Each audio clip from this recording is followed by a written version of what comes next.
বর্তমানের প্রেক্ষিতে এবং উপরোক্ত আলোচনার প্রেক্ষিতে আমরা মনে করি সাধারণ জনগণের উপর কর এবং ভ্যাট তথা পরোক্ষ কর আরোপের মতো এই অপরিণামদর্শী সিদ্ধান্ত অবিলম্বে প্রত্যাহার করার আমরা আহ্বান জানাচ্ছি। সম্প্রতি আমরা লক্ষ্য করছি যে বর্তমান অন্তর্বর্তী সরকার চলমান অর্থনৈতিক অস্থিতিশীলতা তথা উচ্চ মূল্যস্ফীতির মধ্যেই 100টিরও বেশি পণ্যের উপরে ভ্যাট ও সম্পূরক শুল্ক আরোপ করেছে। কিছু পণ্যের কর অব্যাহতি তুলে নিয়েছে। এর মধ্যে রয়েছে নিত্য প্রয়োজনীয় খাদ্যদ্রব্য, পোশাক, ওষুধ ও মোবাইল ইন্টারনেট সেবা। এই সিদ্ধান্তটি সাধারণ মানুষের দৈনন্দিন জীবনে, বিশেষ করে দরিদ্র মধ্যবিত্ত জনগোষ্ঠীর উপর নেতিবাচক প্রভাব ফেলবে, চাপ বাড়াবে। সরকারের বক্তব্য থেকে বোঝা যায় তারা চলতি অর্থ বছরের বাজেট ঘাটতির প্রথম ধাপের 42,000 কোটি টাকা এবং পরবর্তী সম্ভাব্য ঘাটতি মেটাতে এবং ট্যাক্স জিডিপি রেশিও শর্ত পূরণ করে IMF এর জন্য এই ভ্যাট বাড়িয়েছে। কারণ বর্তমান রাজস্ব দিয়ে সরকার বাজেটের খরচ মেটাতে পারছে না। একইভাবে কিছুদিন পূর্বে সরকার 22,500 কোটি টাকা ছাপিয়েছে কিছু লুণ্ঠিত ব্যাংকের তারল্য সংকট মোকাবেলায়। আমরা বুঝতে পারি যে আওয়ামী ফ্যাসিবাদের পরবর্তী সময়ে অন্যান্য খাতের মতো আর্থিক খাতে বিশৃঙ্খলা ভঙ্গুর অবস্থা পরবর্তী চ্যালেঞ্জগুলো সৃষ্টি করেছে। তথাপি বিএনপি বর্তমান অন্তর্বর্তীকালীন সরকারের এমন সিদ্ধান্তে সাধারণ জনগণের জীবনের উপর প্রভাব নিয়ে উদ্বিগ্ন।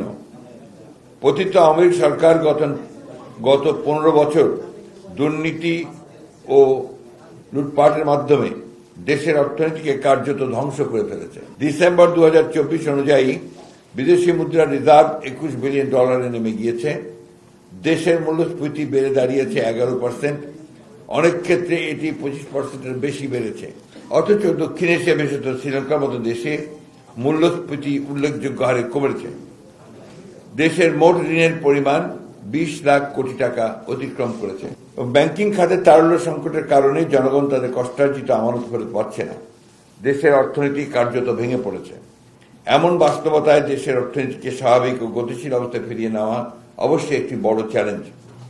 দেশের শাসন ব্যবস্থায় যেই থাকুক না কেন তাকেই সেই চ্যালেঞ্জ নিতে হবে এবং যোগ্যতা ও সাহসের সঙ্গে তা মোকাবেলা করতে হবে। কিন্তু অত্যন্ত উদ্বেগের বিষয়, বর্তমান অন্তর্বর্তী সরকার এই চ্যালেঞ্জগুলোকে কার্যকর উপায়ে মোকাবেলা না করে একটি অর্থনৈতিক গঠনের ভিত্তি তৈরির দিকে মনোযোগ না দিয়ে চলতি অর্থ বছরের মাঝপথে হঠাৎ করে ভ্যাট শুল্ক বৃদ্ধি করল, যা সহজ কিন্তু জনগণের জন্য কল্যাণকর নয়।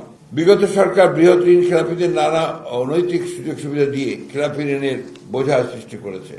মাত্র 2% নগদায়ন করে বৃহৎ আকার ঋণ পরিশোধের শিডিউল করে তাদেরকে ঋণ খেলাপির তালিকা মুক্ত করে ফেলে রেখেছে।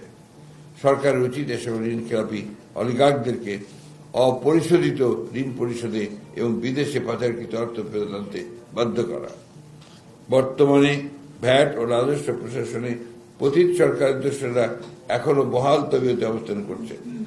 ফলে পূর্বের মতো এই খাতের চলমান অব্যবস্থাপনা, অস্বচ্ছতা ও দুর্নীতির কারণে রাজস্ব প্রশাসন তার কাঙ্ক্ষিত রাজস্ব আহরণের লক্ষ্যমাত্রা অর্জনে ব্যর্থ হচ্ছে। অন্তর্বর্তীকালীন সরকার উচিত ছিল রাজস্ব প্রশাসনের স্বচ্ছতা ও ধারাবাহিক জবাবদিহিতা নিশ্চিত করা এবং নজিরবিহীন দুর্নীতি প্রতিরোধ করে সরকারের বার্ষিক রাজস্ব লক্ষ্যমাত্রা অর্জন করা। জনগণের কাছ থেকে সহজ পন্থায় পরোক্ষ কর আদায় করে রাজস্ব বৃদ্ধির NBR এর অযৌক্তিক পরামর্শ জাতীয় স্বার্থ বিরোধী। এছাড়া কর ফাঁকি রোধ করে কর প্রশাসনের উন্নতি করেও রাজস্ব আয় বাড়ানো যায়। পরিসংখ্যান বলছে বিভিন্ন খাতে কর ফাঁকির কারণে বছরে সরকারের প্রায় 56,000 কোটি টাকা থেকে প্রায় 3 লাখ কোটি টাকা পর্যন্ত রাজস্ব আয় কম হয়। নানা কারণে তথ্য প্রযুক্তি ব্যবহার করে এই কর ফাঁকি রোধ করা যায়। মোট কথা, কর ব্যবস্থাপনার দুর্নীতি হয়রানি কমাতে NBR নিরীক্ষায় অটোমেশন নিশ্চিত করতে হবে। NBR এর বর্তমান কাঠামো অক্ষুণ্ণ রেখে সরকারের অভ্যন্তরীণ রাজস্ব বৃদ্ধি সম্ভব নয়।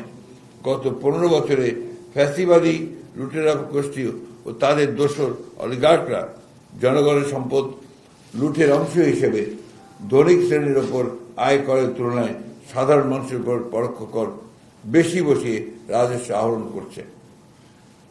ছাগল কাণ্ডের দুর্নীতিবাজ মতিউররা এ কাজে প্রত্যক্ষ বা পরোক্ষ দোষর হিসেবে সহযোগীর ভূমিকা রেখেছে।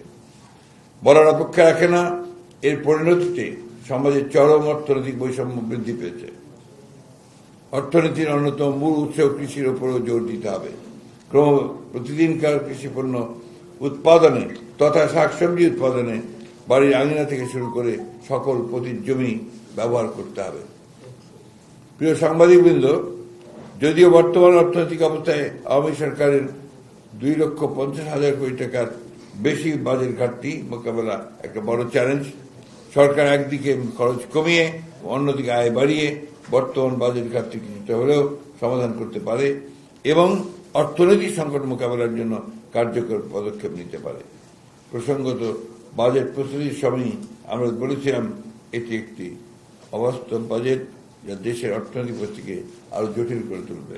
বর্তমানের প্রেক্ষিতে এবং উপরোক্ত আলোচনার প্রেক্ষিতে আমরা মনে করি সাধারণ জনগণের উপরে কর এবং ভ্যাট তথা পরোক্ষ কর আরোপের মতো এই অপরিণামদর্শী সিদ্ধান্ত অবিলম্বে প্রত্যাহার করার আমরা আহ্বান জানাচ্ছি।